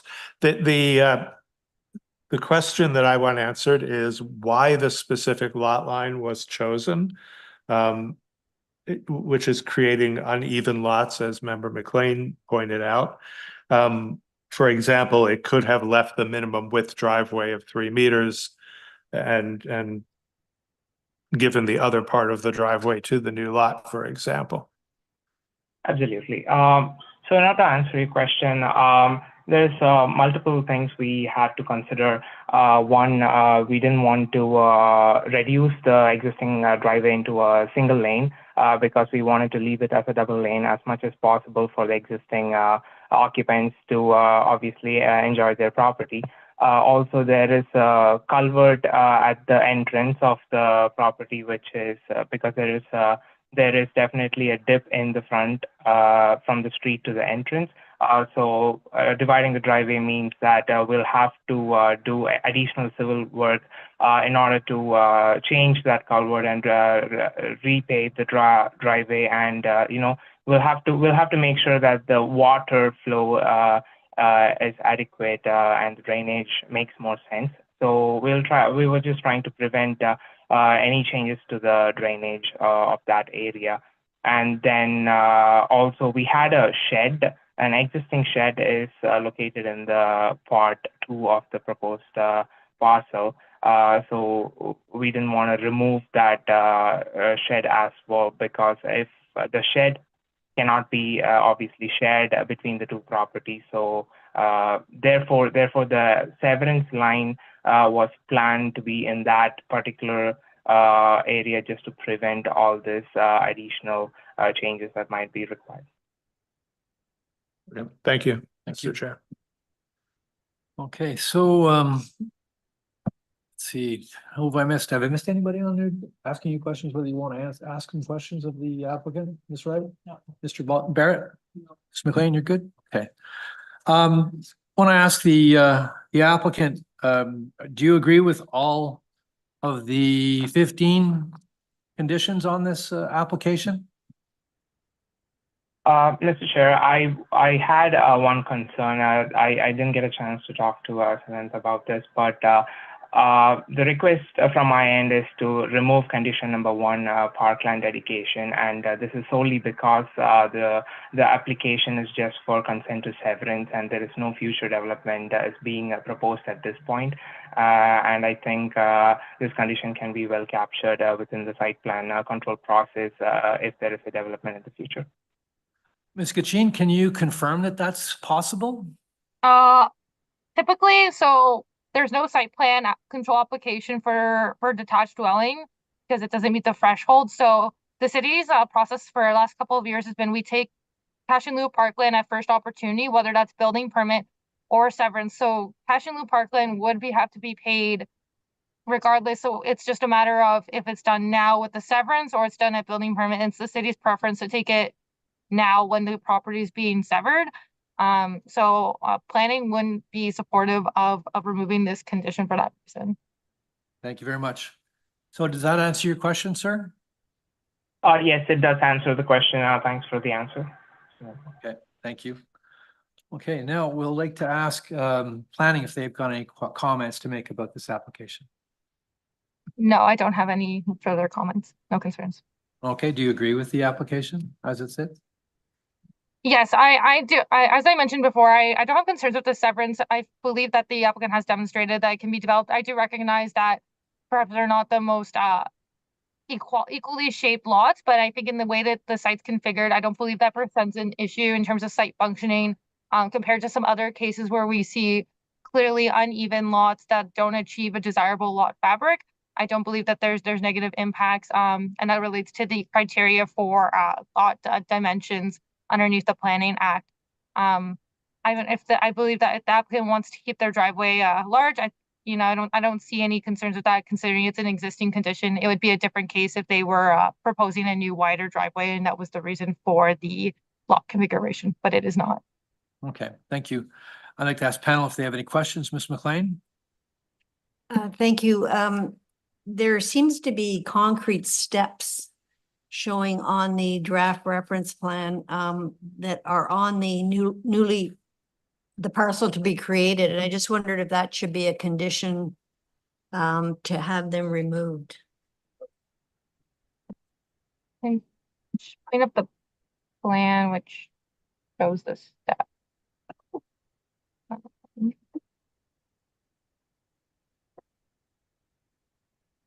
I can also comment to that concern. Actually, the existing concrete stairs can be absolutely removed. There is no need for it to be on the severance line because it lies between the two properties. And we were planning to remove that. If city wants to add it as a condition as part of our approval, we are okay with it. Okay, thank you. Welcome. Mr. Baltz, any questions for? Okay. Mr. Barrett, any questions for Ms. Gachin? Okay, Ms. Wright? No. Okay, thank you very much. All right, now I'd like to ask the public if they have any comments to make. We have one registered speaker. Is there anyone else other than the one registered speaker? No. Okay, Mr. Ken Mitchell, can you come down and give us your comments?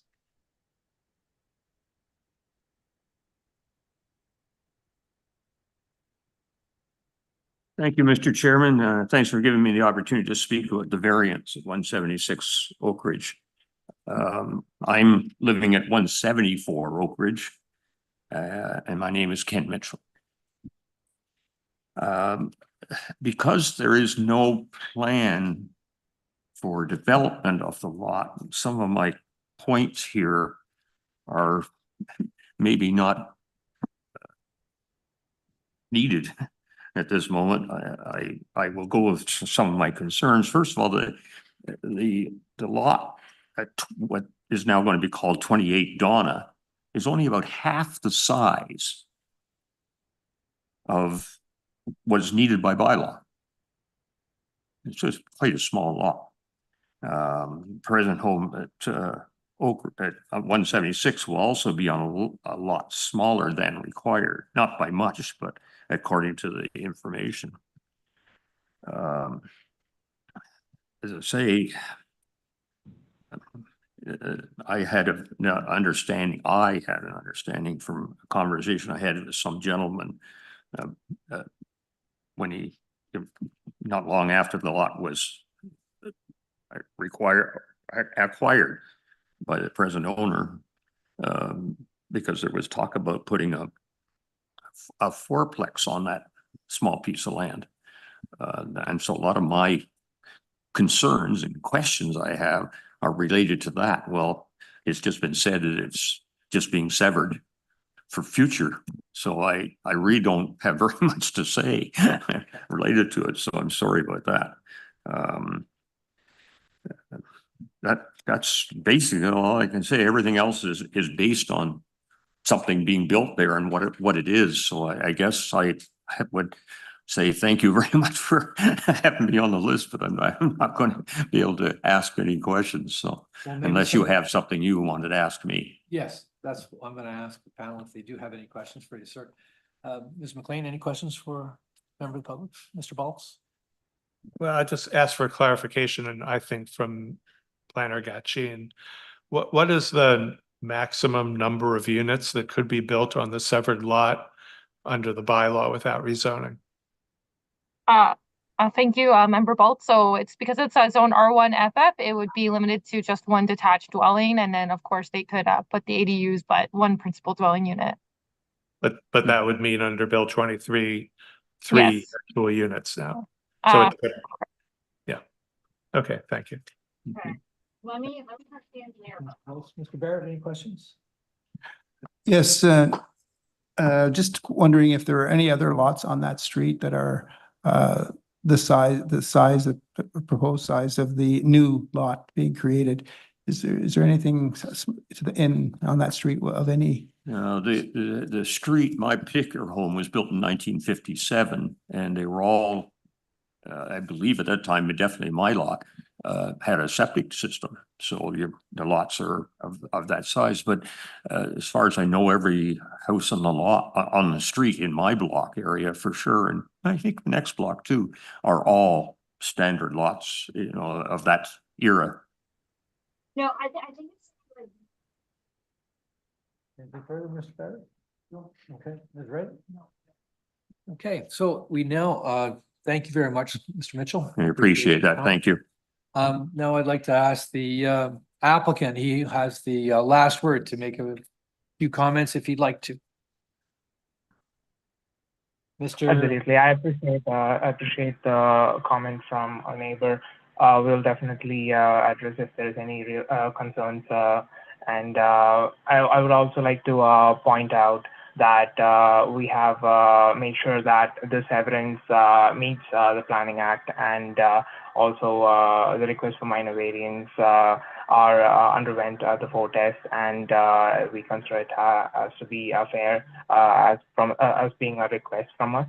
And I also wanted to point out that according to the tree information report that's being submitted, there's 2 trees that has to be protected on the property, and our client is well aware of that, and the setbacks are in a way that it wouldn't affect any existing trees on the properties in terms of any future development as well. And I think this application, in my opinion, is fair.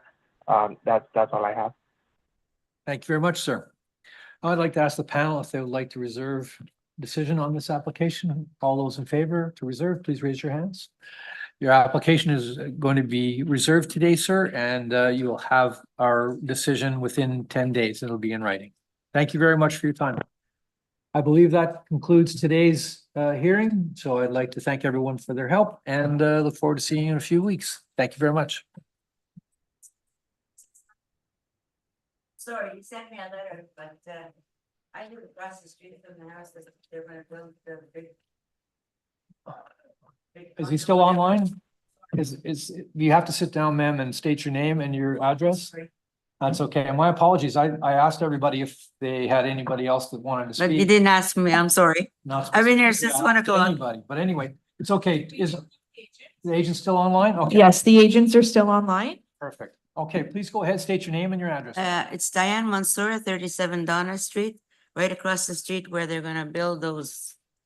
It's gonna close the whole thing. I've been there 48 years, and by them building that not lot there, the house has been there for years, and I've been there for 48 years, you know.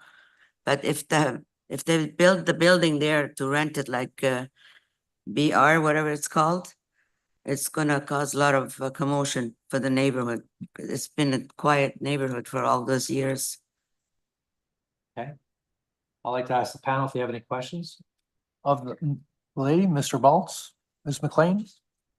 Ms. Wright, Mr. Barrett, no questions. No one has any questions for you, ma'am, but thank you very much for your time. And I apologize, I didn't recognize you. I asked everybody at the front end if they. I'm sorry, I was sitting there just listening to everybody until Sure. I had to speak. speak out. I'm sorry about that. That's quite all right. So if you'd like to have the decision sent to you, this lady next door will be able to provide you with a. Sure, form no you fill out, problem. and Thank we'll you. Send it off to you.